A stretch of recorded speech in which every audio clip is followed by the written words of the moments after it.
Hello, everyone, and thank you so much for joining this series on technology and cybersecurity. My name is Mike Sheila. Not only am I your host for this presentation today, I'm the Director of Marketing and Business Development for Advantage Industries based in Columbia, Maryland. And my guest today is a really smart guy. There's just no other way to put it. Nate Dreyer with Secureworks. And for those of you that didn't know this fun little fact, Secureworks is now part of the Dell family. And Advantage Industries has a long-standing relationship with Dell. And we are looking to really drive that forward and not only support our customers, but support our vendors as well. Dell is probably one of the most well-recognized brands on the planet when it comes to technology. And we've put together this series. So this presentation today is the first of a dozen that are going to come out to you, one each month, talking about different aspects of technology and cybersecurity. And our hope is that you will take away some real aha moments for this for your own business. And then when you're ready, you'll contact myself and Nate so that we can work with you to help come up with the best security solutions and technology solutions for your business. So before I get into any more background, I want to give our fantastic guest, Nate, just a couple minutes to talk about who he is, his background, his expertise. Again, Nate and I spent about 30 minutes last week going over this proposal and the things that we're going to talk about, and just had a lot of fun because when you're a nerd like I am, this is really fascinating stuff. So Nate Dreyer, thank you so much for joining us today. And why don't you tell the audience a little bit about who you are and what you do at Secureworks through Dell? Yeah, no, thanks for having me, Mike. Yeah, I think this is going to be lots of fun. Obviously, I love talking about this kind of stuff. If I didn't, I'd be in the wrong job, right? So I'm a tech lead for the Secureworks adversary group. You mentioned Dell, right? Secureworks is a much smaller subsidiary of Dell. And then the team that I'm tech lead for, we call the Secureworks adversary group. Like the name sounds, right? We're a bunch of computer hackers. The companies hire us to try to breach their networks, systems, wireless applications, anything with an IP address, and even some things without IP addresses. If you want to test the security of those systems, could a hacker hack in? That's what my team does. So, and I'm the tech lead for those guys. I spend a lot of my time, helping sales, writing report templates, assisting the team, kind of anywhere I'm needed. I'm all over the place. So. Yeah, and Nate, I want to touch on something you just said. A small part of Dell, but very mighty and very important. And you and I talked a little bit about this last week when we were preparing. Cybersecurity, it seems like the smaller a business is, the less attention they pay. Now, that's not to say the big companies aren't paying attention, because all you got to do is read the paper. And there's plenty of big companies that aren't. But it's staggering to me how many small business owners, people with 10, 20, 30, 40, 50, 60, 70, even up to 300-400 employees just aren't taking this stuff seriously. And for those of you in the audience that aren't 100% sure what penetration testing is, basically Nate and his team, their job is to hack into your stuff, find creative ways to think like a criminal and break down your stuff so that they can make it stronger. And I think that's a fascinating attribute to what penetration is and what it does. Mm-hmm. And when you show this to me, there's a bunch of different methodologies that make up penetration testing. There's several types, right? Yeah, lots of different building blocks. And I got some slides I'm sharing here. We'll kind of click through them as the discussion unfolds here. But yeah, to back up and talk about what you said, the smaller companies, I don't want to say struggle with security, but I think it's staffing and budget, right? If there's, two people in an IT or technology department, the chances that one of those guys are 100% dedicated to security is probably pretty rare. You've got to have a really big technology team and to get to the point where you could hire like a specific security SME. So yeah, I think that kind of feeds into a lot what you were talking about. The bigger companies have the budget and the headcount to hire, their own internal red team, right? Which is what we call like an offensive security testing team. Yep. Some companies, if they're big, like Apple, Microsoft, Ford, they likely have guys that do what we do internally, right? They're full-time employees, and all they do is security testing for them. And then, of course, where a consultancy like my group comes into play is if you're a smaller business, you don't have the ability to go hire this talent on your own. You can kind of, rent it from us on a short-term basis. We can test whatever you're interested in testing. And yeah, you mentioned the different types of building blocks for tests. If you think of all the ways that a bad guy could attack a company, it's almost limitless, right? They could, show up in a parking lot and try to hack in through the wireless. They could dig through the dumpster and try to find passwords with passwords on sticky notes. They could target your website from the Starbucks Wi-Fi down the street. There's so many ways to do it. So we've built a lot of different test types that we can use as building blocks. And yeah, we can kind of click through. I'll hit the next slide here. Cool. And you touched on a couple of things there, Nate, that I would love to address a little bit further. So some companies are doing the basics, right? But they just don't have the budget to do everything. And that's where your team is so valuable, because for less than the cost of hiring a single person, you can bring so much value to the table. And frankly, that's our business model. As a managed service provider and a cybersecurity company, we're talking to those companies and saying, look, yeah, it costs to get a kid right out of college with the right certifications. You're going to pay that person $80,000 a year plus benefits. Sure. Right out of college to get the right cybersecurity person. Hire an organization like ours for 10 cents, 25 cents on the dollar. We're going to bring in a partner like Nate and Secureworks, and we're going to walk through these things so that you don't have to. So that's one sector, right? And then there's this other sector that they just don't know. Like, Nate, I don't think I got to tell you this the other day. I'm amazed at how many small businesses I meet that they don't have a firewall. Like they never bought one. They never asked about buying one. And they either do it because they think it comes with their Comcast router. That just drives me nuts. Like, you think that comes with your router. Okay. Mm-hmm. Or they think it's too expensive. And really, for a small business in particular, a firewall's not that expensive. It's a relatively inexpensive piece of equipment for them to buy. But your conversation here, this is about the creative. So, let's assume they have a firewall. They're using multi-year factor authentication. They've got decent cyber hygiene, as the term goes, right? Mm-hmm. And this external stuff, I think this is fantastic. So why don't you dig Yeah, I think that's where it set the bar, right? For testing, to engage, my team or somebody that's going to show up and test your security. You kind of need, you want the basics in place to get the most amount of value for it. Like you mentioned, if you don't have a firewall or an improperly configured firewall, it's going to make our jobs a lot easier. We might be able to walk in, or an actual adversary could walk in. So, and there's checklists and things like that you can go through. You can find online to say, here's kind of the bare minimum, the basic hygiene stuff. Like NIST does a really good job of laying that kind of stuff out. But yeah, once you're there, right? Once you've done kind of the first iteration of the basics, then yeah, it's time to talk testing. So this is external testing. And like it sounds, we're looking at the perimeter of a company from the vantage point of anywhere on the internet. So think of stuff that your company or organization publishes to the internet, your VPN endpoints, webmail, your websites, if there's any vendor applications that your vendors might log into, anything that's accessible on the internet. And this breaks down into a few different steps for us. When we do external perimeter testing, there's a whole lot of recon and discovery that goes on. A lot of clients or a lot of customers of ours aren't exactly sure where their perimeter is. I think that's a common problem for everybody, right? I own maybe we have a manufacturing plant in Tennessee. Does that have a /28 or a /29? We're not really sure. The documentation's confusing internally. We're not really sure what IP space we own. And the same thing with DNS. Maybe there's host names out there that you're not sure if they're still tied to specific services or specific hosts. So when we do testing, we perform recon and discovery where we try to identify all the assets that a company might own on the internet. There's a bunch of different resources we can use to do that. But we're trying to build a picture of your external perimeter. So we're testing everything. We don't want to forget about a system over here because that might be the weak link that lets somebody into the environment.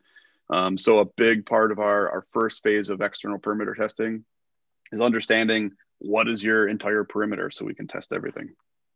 Yeah, and Nate, you just made a really good point that maybe some of our listening audience isn't entirely aware of. So again, you have your own IT staff, or maybe you're outsourcing to a company like Advantage. And that gives a lot of companies sort of a false sense of security. Like, oh, I got a guy, I've got a team, and they're handling this. And our experience is a lot of these managed service providers out there, they're only slightly more educated than the customers in a lot of respects. And like you brought up, what are our IP designations? And we have these DNS, and a lot of their IT companies aren't even asking these questions. But the customer assumes, well, this is my subject matter expert, so I know they're doing everything that they need to do for me. And your guys, I'm guessing, come blow that up and give them bad news awful fast a lot. A lot of times, yeah, it's just miscommunication or misunderstanding. The client thinks they own, and it happens in reverse a lot too. Kind of how I was setting it up was a client thinks they own a small portion, but they own more. It happens the other way too, where a client will give us a huge network, and we scan it, and they're an insurance company, and we're finding websites that are a donut bakery or something like that, and we're like, hey, wait a second, you don't own as much of this as you think you do. So that's a big part of our external testing, is just a validation of what is that perimeter. And a lot of times it doesn't match up with what the client has documented. So yeah, I think that's a pretty big value. So having it mapped out really is the first big step to knowing how you're going to protect it. Man, that's the foundation of it. If I'm a defender, meaning if I'm working IT for a company and it's my job to defend our perimeter or the company's perimeter, I got to know where that perimeter is at, and I got to make sure all the systems are getting patched, that we're vulnerability scanning them on a regular basis, and doing all the basic hygiene stuff. If there's ever an internet facing system that's fallen off of that IT team's radar, that's a recipe for trouble, right? Because maybe it's not getting patches, it's not getting scanned, it's not on inventory sheets, but it's still connected to the internal network. So an attacker might be able to use that to get in. All right. So you've got a phrase on screen here. Again, I've been in this industry now for many years. What the heck is vuln analysis? I've never seen that before. Yeah, this is my way of just saying vulnerability analysis. Oh, gotcha. Okay, all right. Yep. So looking through. So once we identify the perimeter, once we know, hey, you own these IPs and these host names, we're going to scan it. We're going to use a port scanner. We're going to determine what ports are open, and then for every service that's exposed, every port that's open, we're going to dive in and test that service. And a big part of that is vulnerability analysis. So maybe you have port 25 open, it's an SMTP service. We're going to try to connect to it. We're going to try to log in. We're going to pull the banner, get the version information, look it up on ExploitDB, see if there's any historical vulnerabilities in that particular service. Is it configured for authentication? Can I password spray it? Which is the second point here. That's a really big part of our external testing. Everybody knows there's security issues with passwords, right? And we take advantage of that when we play the bad guy. Another large part of our external perimeter testing is username enumeration. Another thing I want to build is as complete a list as possible of everybody that works for that company, right? So for your company, I know Mike Sheila works there. I know, there's another list of people that work there. I want that as complete as possible. So I have a list of everybody that works for your company. Current. More so current, but yeah, historical too. Because I know everybody that works there today or has worked there in the past has a user account somewhere, right? They have a username and password that lets them into something in that environment. Then if you think of password brute forcing, everybody thinks, oh, you find one username and you try 100,000 passwords and maybe you'll guess the right password. We do it in reverse. We want to find as many usernames as possible and then use extraordinarily common passwords like password 1, welcome 123, what's the season outside, winter 2021 exclamation point. Try to pick passwords that we think a certain population of users is going to have internally. And that's extraordinarily successful for us, whether it's the Office 365 or VPN or Citrix, anything exposed on the external perimeter that accepts authentication. If we can build like a really complete user list using things like LinkedIn or Facebook or Salesforce. There's lots of resources out there to build a user list. If we can build a complete user list, chances are we can guess a valid password in that environment. Yeah, you and I talked about this last week. For those of you in the watching audience, you can go on Google and ask for the top 20 or the top 100 passwords right now, and it'll give you a list. And here's a hint: if your password's on that list, change that. Yep. And there's services to help that too. The guys that run haveibeenpwned.com, which just catalogs data breaches, you can, as an IT administrator, you can put in your domain and it will alert you if any users in your domain show up in any future data breaches. But they also have a password blacklist of every plain text password that's ever been lost in a breach. And you can do cool things like configure Active Directory to use that as a blacklist, like never let my users pick any of these weak predictable passwords. And our clients that have implemented that, it's much more difficult to password spray our way into their environment. Yeah, so it's not even just about complexity, which is something you also advocate, making sure it has a symbol, make sure it has a capital, that it's not a word, but maybe a phrase, and things like that. But you'll say there's a no list. Yep. There's a no-fly list. Those are probably the two most important things. Length of the password. Forget capitals and exclamation points. We thought that way for years, and what we did was we just, and I say we, the entire security industry, we got users conditioned to picking predictable passwords. Because if I say, Mike, you got to pick a password, and it's got to have uppercase letters, lowercase letters, numbers, and specials. You're going to pick something that starts with an uppercase letter. It's got a bunch of lowercase letters after it, and then it ends in a number or symbol. And we can write password cracking rules based on the construct of those types of passwords. So the number one most important thing is length, like 20 plus characters, sentences, phrases. The longer you can make it, whether it's complex or not, doesn't matter. But length is definitely most important. And then paired with the no list, like you called it, you're not allowed to pick password as a password, or anything with the company name in it, or things with seasons or months or anything like that. The combination of those two is pretty powerful. So I'm guessing, since we just talked about external, the next slide's internal. Am I right about that? Let's see. Aha! Look at that. You got it. Look at that. 5 years of college weren't wasted on me. So this is another really popular service. It makes up a pretty big part of our delivery is internal testing. So, well, on the external side, we call it black box. We don't know much about the target. We don't have credentials. We're not starting in a place of privilege. We're starting from any random Wi-Fi connection on the internet. For internal testing, we're making an assumption. And the assumption is, Bob in the finance department, he clicked on an email he's not supposed to. He went to a website he's not supposed to. His system gets compromised. The attackers got internal network access. Can they bypass security controls and compromise target systems or access target data? So what this might look like is one of my team or somebody from my team shows up, or we do most of it remote nowadays via virtual machines. But we plug into the internal network, and we're simulating a user that's been compromised or an attacker that's got credentials. We paid the janitor $5,000 in the parking lot to plug in a wireless access point. There's lots of different ways to get internal network access. And these are usually much more colorful, just because everybody, if you have security budget, everybody spends their time and energy hardening the perimeter, right? They want to keep out everybody on the internet, and which is good. Because everybody on planet Earth with an internet connection has the ability to attack your perimeter. Internal network security is usually much more loose, just because people spend all the time and money on the perimeter. But these are a lot more colorful because of that. There's a lot more attack surface. There's a lot more systems with open ports. You mentioned firewalls. Rarely are people running firewalls on things like workstations. So all the ports that you want open as an attacker are open for you to investigate. There's lots of trust relationships you can abuse. And obviously there's an assumed level of security if you're plugged into the internal network. So these can be a lot of fun and very eye-opening too.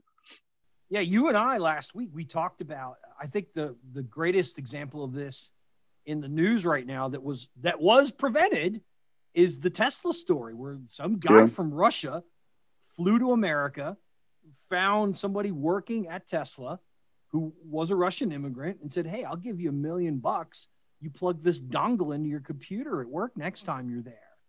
And the employee immediately went to security at Tesla. Tesla reached out to the FBI, and they set up a sting on this guy. Yep. And they arrested the Russian hacker before he could fly out of the United States. Yeah. Now, yeah. I mean, that sounds like something out of a Mission Impossible movie, but that stuff happens. I mean, and the Tesla employee did the right thing, obviously, and didn't do it and alerted. But how many employees do you think you'd have to go through before you found one that would do it for $1 million? Take $1 million? Yeah, not a long what list. what are the chances, you know? And to try to defend against something like that, that's where this internal testing comes in handy. You're making the assumption that employee plugged something in, right? And now whatever crime group was trying to solicit that activity, they have access to the internal network, you know, do your DMZs and do your network access control and do all the security controls you have in place internally. How are they gonna perform against an attacker that's got internal access? So yeah, so for the internal posture, you really are okay. Let's assume somebody's in. So the first one was how they get in. That was external. Now with internal, your team's going, all right, they're in. So let's figure out how to get them out. Yep, absolutely. And a lot of internal testing is based on alerting too, where it's highly likely we're going to have success. We're going to compromise systems just because of the sensitive access that we have. We're plugged into the internal network. We can, you know, perform layer 2 attacks to systems that are next to us. We can capture credentials. We can get hashes and crack them. There's just a lot more activity going on internally that we can take advantage of. Yeah, absolutely. So, all right, we got external, we got internal. What goodie did you bring us next?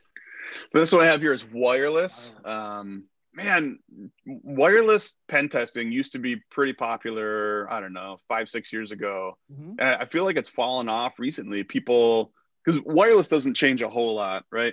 It's not like they're patching the WPA2 protocol every month like they would like a Windows server or something like that.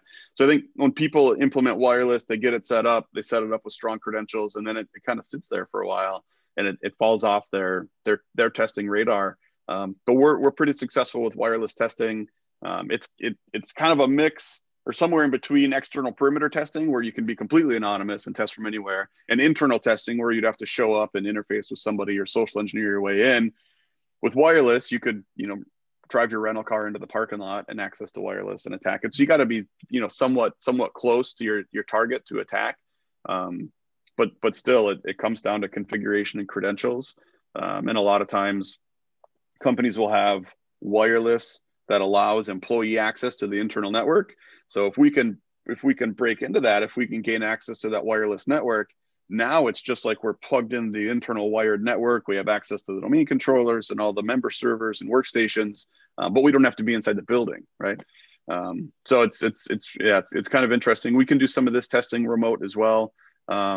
And, you know, even as an adversary, I've heard stories of people shipping like they take like an Amazon box, right? And it's got some battery packs in it. It's got some Raspberry Pis. It's got all the stuff that you would need to attack wireless, maybe like a LTE modem in there to phone home. And they'll ship it to a company and address it to somebody that doesn't work there anymore or doesn't work there currently. And that way the package goes in, it sits on somebody's desk. Well, I don't know, who does this go to? Oh, they left the company 2 months ago. Let's go look up, do we have to forward it to them? We're going to return it back. And in that time where you're kind of confused, where does this package go? It's either us or an actual adversary we can connect in over cell, and we have all the wireless gear we need internally. And now we're within range of your wireless network. So we can be testing your wireless network the whole time you're trying to figure out what to do with this misaddressed package. Yeah, I love that example because, you know, just because you're paranoid doesn't mean people aren't out to get you, right? Yep. I told you that I was meeting with a client last year, a big logistics company here in Maryland. They've got locations around the United States. And my engineer, Russell, and we were meeting with their CIO. We were laying out a plan to do some compliance testing for them. And his director of IT walks in and says, "Hey, Bill, you know those IP cameras that we bought?" He goes, "Yeah. Apparently there was firmware in them that was sending our IP information back to Korea." Again, that sounds like something out of a movie. Yep. So these it happened. IP cameras right out of the box Yeah. He uploads them, and all of a sudden they start noticing this odd outbound traffic going to Korea. Yeah. It happens. It's kind of a whole new spectrum too. You think of all the stuff that you buy with, firmware or internet connected firmware. I just bought some security cameras, some cheap security cameras to mess around with at my house. And it's the same thing. Like, who knows what those are talking to? They connect over Wi-Fi and go out to the internet, so they can record like the security footage. If it detects motion, it takes like a 10-second recording and then uploads it to the cloud. Yep. Where's the cloud? What servers is it going through before it gets there? Who's able to watch these videos? Cloud? Are they encrypted? My cloud, yeah. Or is that Korea's cloud? Yeah. Yep. And it's as you get cheaper and cheaper on the spectrum of security cameras or whatever, right? Blood glucose monitors that connect to Bluetooth to your phone. As it gets cheaper and cheaper, the risk of that type of activity goes up. And it's not even IoT stuff. There was a story a while ago where Amazon was buying servers to boost its cloud capacity. And there was some news story about, the CPUs or some specific piece of hardware on those servers. It might have been backdoored or attempted to be backdoored. And these were things that they were going to go slide into the rack at Amazon to power AWS. So happens all over the place. And an even more relevant example of supply chain is the whole SolarWinds stuff, right? Yeah. What's the difference between downloading SolarWinds or buying a security camera? They're both coming with horrific backdoors. Yep. And that speaks to one, spend a little more money, right? But spend on quality, vet and research the manufacturer. Sure. Spend a little more money, get the latest edition. It's not a bargain to buy 2 or 3 year old Gen gear, because SonicWall had that problem. Some of their old Gen gear was recently found to have a flaw in it, and that didn't impact most people. But those people that are trying to get by on the cheap, that's where your exploitations largely come from. When you're running older gear, that's why we're so adamant about stop running Windows NT. It's crazy that I have to say that. Yep. But stop it. Yep.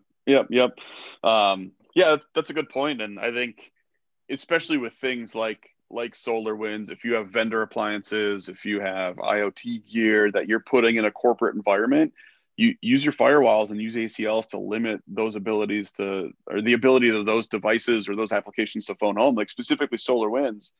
If you're using that internally to only, scan and inventory your internal network, why does that have to connect to the internet? It doesn't. And if you had firewall rules that limited those SolarWinds appliances or software, virtual machines or whatever, from connecting or phoning home to the internet, you just say, this doesn't need internet access at all.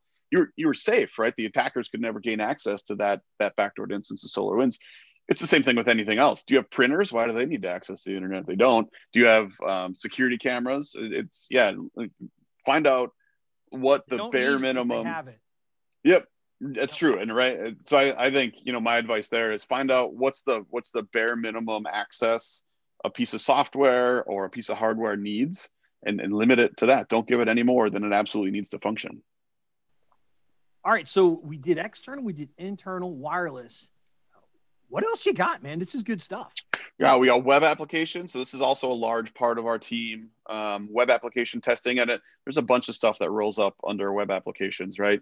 So you think of any custom web applications that a company might develop internally and then publish on the internet. It's kind of your traditional web, user interface. Even things like if somebody's customizing WordPress, they wrote a plugin to make WordPress do something specific for them. There may be vulnerabilities in that plugin, which is extraordinarily common for WordPress. There's so many plugins you can install on WordPress.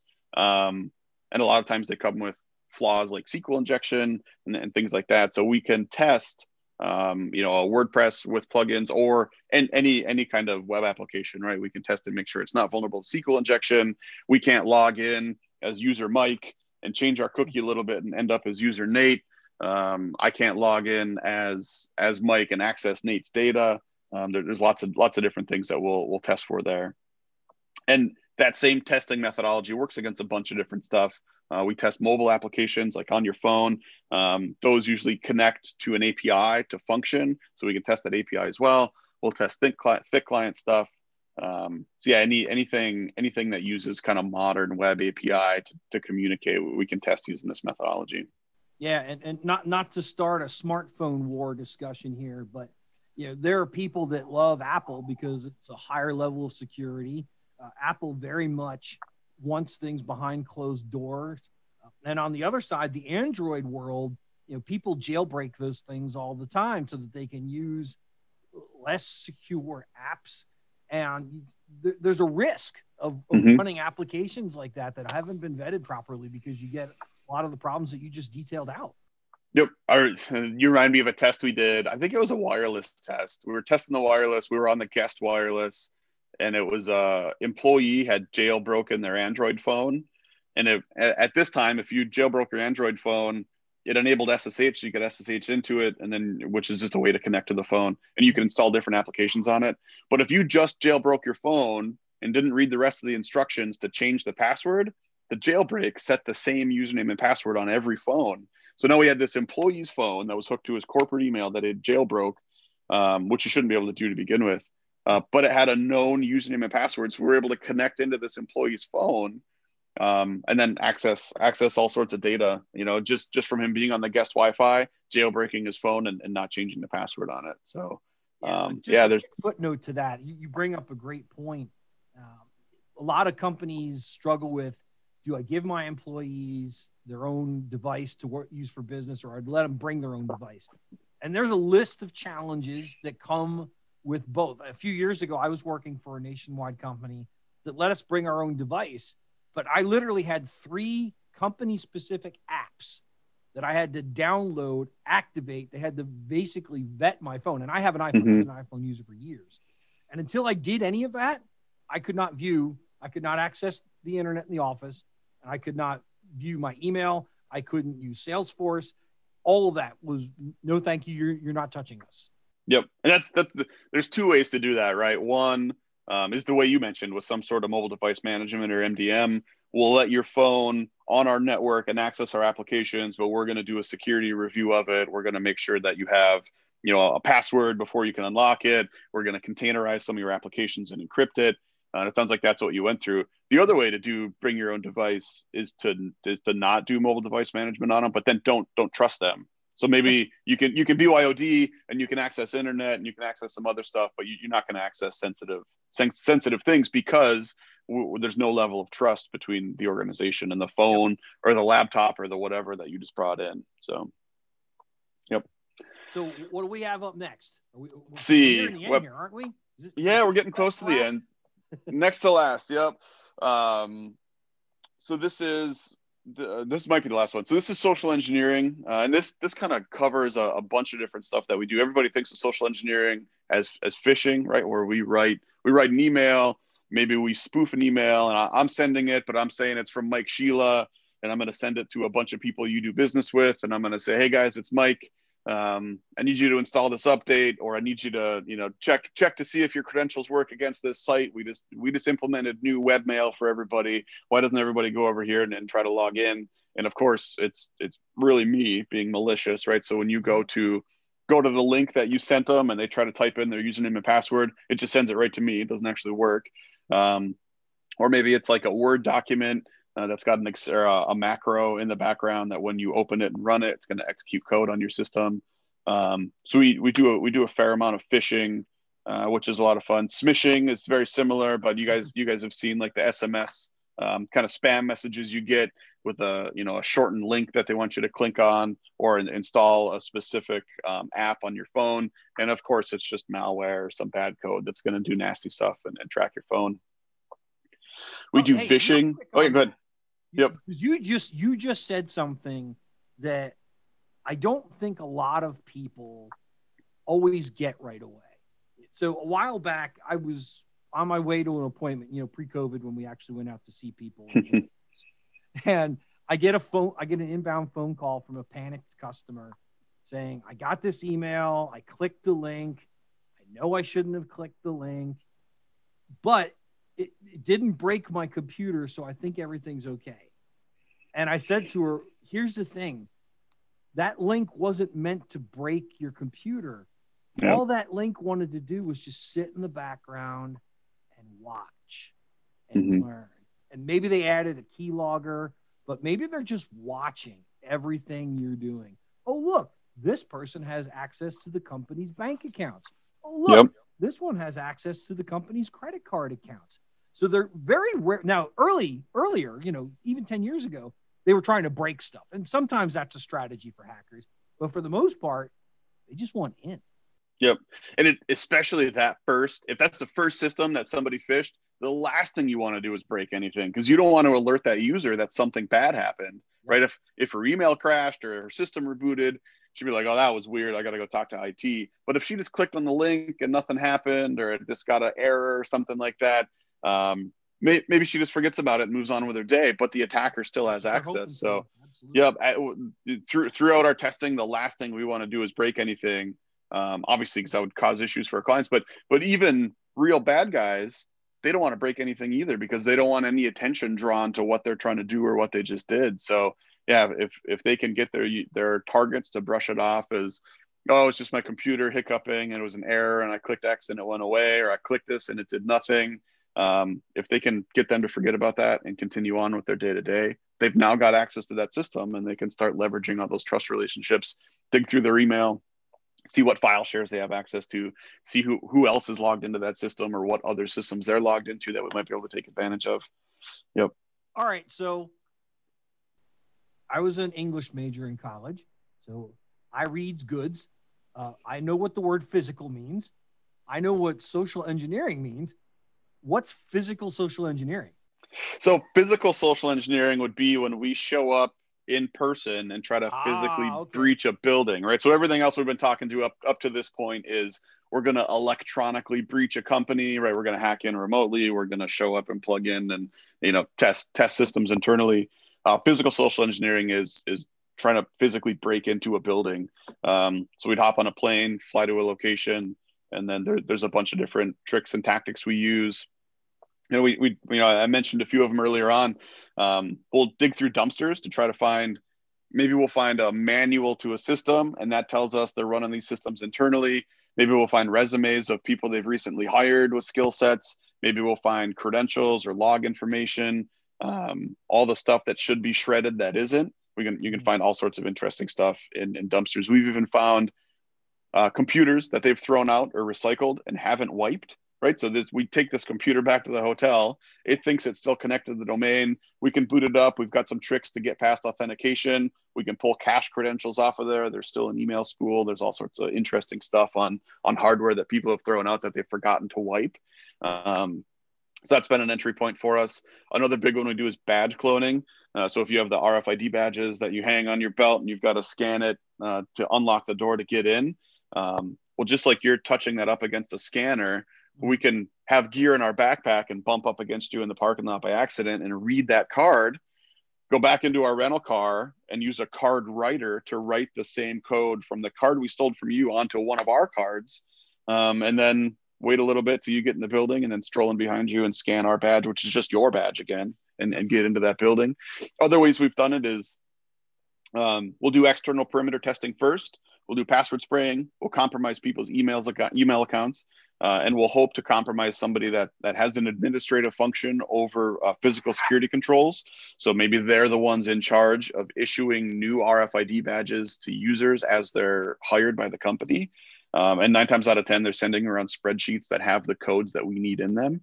So we've done it where we've written ourselves a badge to get into a building before we even hopped on the plane to fly there. And we could just stroll up, get off the plane, walk up to the front door, scan our badge that we made back at our house, and it lets us right in.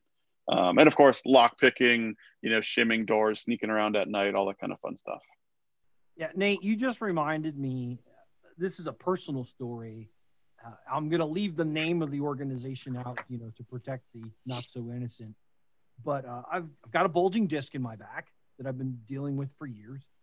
And I was going to go to the doctor for a checkup.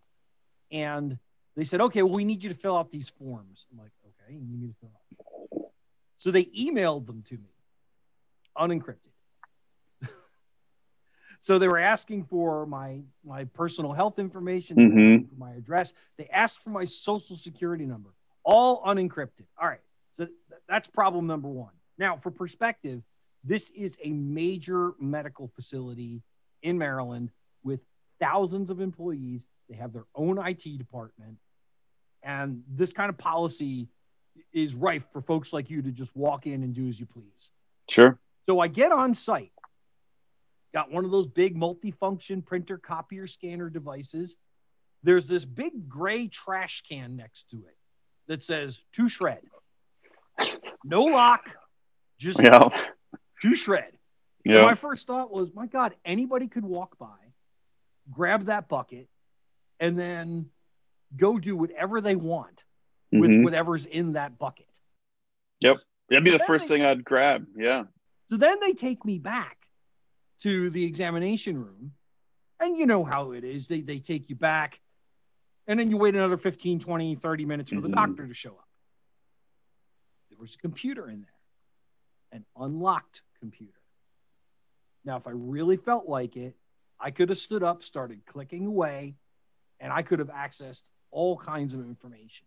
Oh, yeah. And think of what that's hooked to, right? It's hooked to it. That's just one computer in one room, but it's hooked to all the other computers in the hospital, most likely, right? And with the credentials logged in, what admin rights do they have?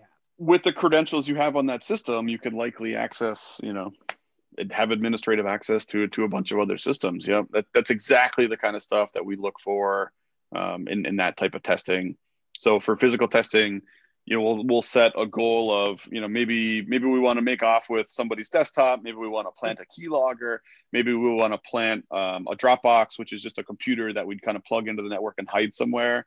Hide in like a potted plant next to a power plug or something like that. So we can have remote network access. So physical testing usually just serves the purpose of getting us network access so we can continue hacking remotely because we don't want to get caught while we're on site.